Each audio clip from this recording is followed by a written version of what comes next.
How do you think joining the bench affected your relationship with your city, state, community?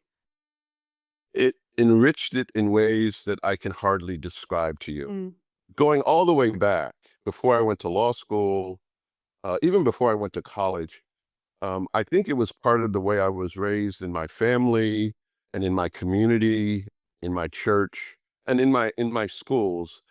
The sense of giving back and supporting community, being kind and supportive has always been a part of who I am. So all the way back, I became, for example, president of Big Brothers and Big Sisters of Central Maryland back before I went to law school. So my life has always been one of involvement in community, supporting community. Um, I was a founder, for example, just to give another example, of something called the Baltimore Urban Debate League, which was designed to bring kids into debate and speech practices, kids who were not necessarily the best performers in their high schools, but who were the kids who we focused on the kids who were sitting in the back, yeah. who sometimes had attendance problems and that kind of things.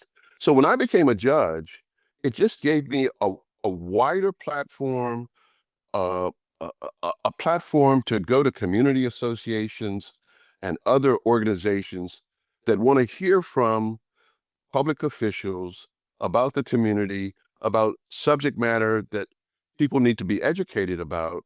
And I always thrived in that milieu.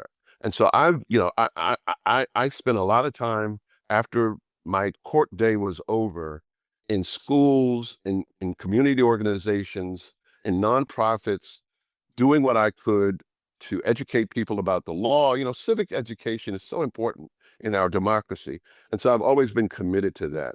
And so it's really enhanced my connection to the community in so many different ways.